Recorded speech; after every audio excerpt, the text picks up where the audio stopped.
Good morning, everybody. I hope everybody's ready to have a great day.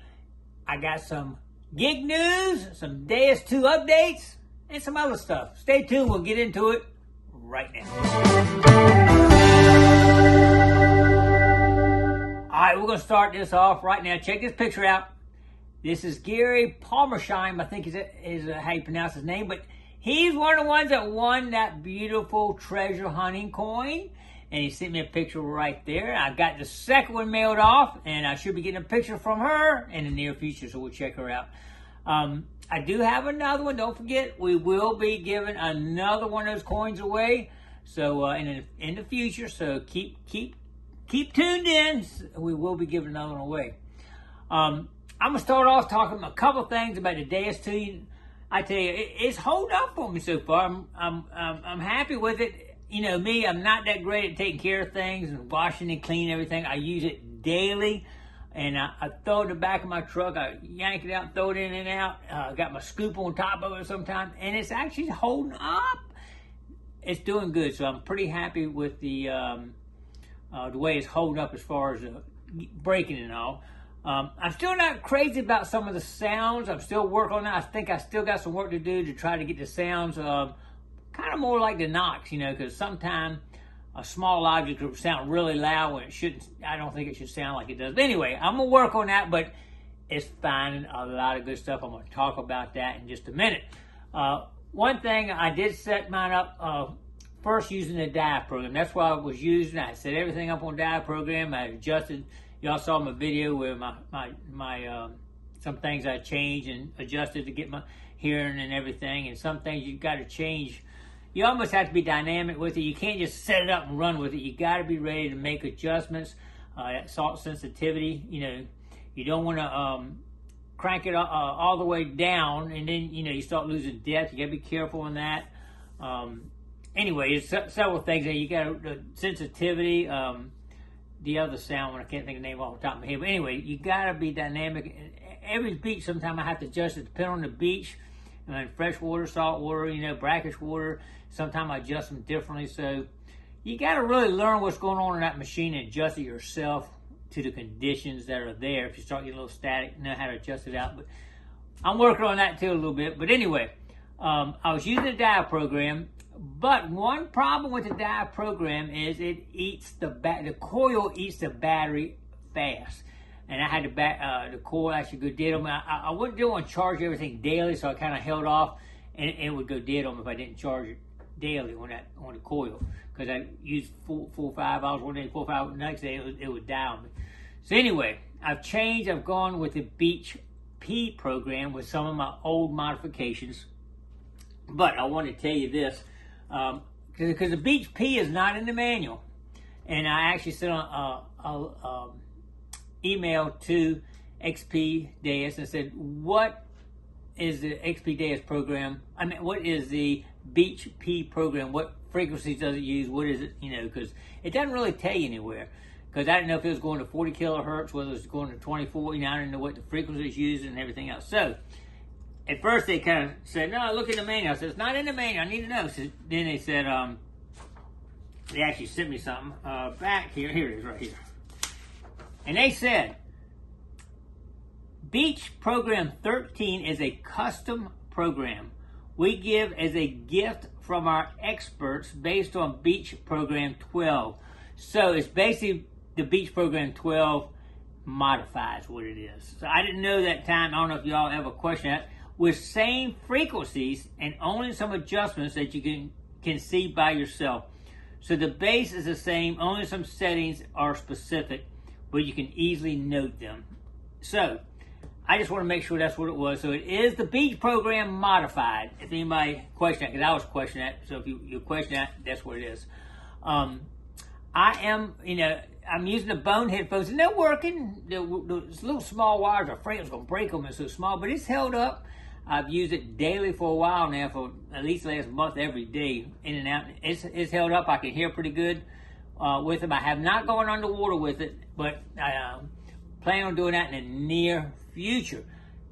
I do like, the headphones like that, and I got 2 sets coming. I'm going to be testing. 1, the Gray Ghost, and 2, thresher, I'm going to get a prototype made for the thresher. He'll be selling them in August, but I'm going to get a prototype to check out, see if there's any issues with them, and see how they sound and all.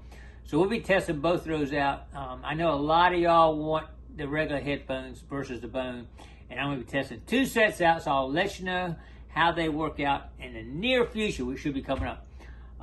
Also, I do have a legend coming, the Nocta Legend, Macro Legend, and everybody's got some good points on that one. I'm really excited to try that one out. That's a great company, Nocta is, and they really listen to their people that are using stuff. They actually have a real good communication back and forth, and we'll talk about that when I get the Legend and we start looking at it and everything. But I'm really excited to try it. It kind of reminds me of the Nox. I haven't heard of any leaking. If anybody knows any Legends that have leaked, let me know. But as far as I know, right now they're not. I have got multiple emails where the first time people took the Equinox in the water, it leaked on them. And it did that to me. So I know all about it. So that was the key with the Equinox. That's why I kind of got off of it. If you're not getting in the water, you're fine. But I get in the water all the time, so I got to do it. Another thing that they show on Detect Ed, if y'all have heard of that company, Detect Ed, they make those awesome shafts for the Nox and all. And they got a bunch of other good products. But they had a picture, and I put it up there on the screen here, where they said they got some little tiny gold, and they heard it with the Legend. Now, and I'm real interested in the gold program because we do go up and do some gold painting and gold prospecting sometime too. So I'm interested in that too. I'll probably take it up there and try that area with that Legend too. So interested in checking it out, and I'll let you know what I come up with on that. All right, let's talk about Find of the Week, man. I had 3 of the best days I think I've had almost forever, man. I had 3 great days. 3 days, I got 18 rings. I think at least 1, 2, 3, 4. I think 4 gold, a platinum, or 5 gold. It was unbelievable what I was getting in there. Unbelievable. 18 rings. I tell you, it was shocking to me. I tell you that. But one of them I'm gonna show you right here. This thing weighed just under 13 grams right here. Big old gold band. This is my thumb right here. Look at that. It just slides right off my thumb.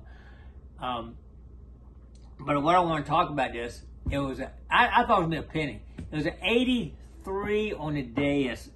And I've always said, you know, that I've found gold at like 40, 41, 42, you know, like a single band with a single stone on it maybe.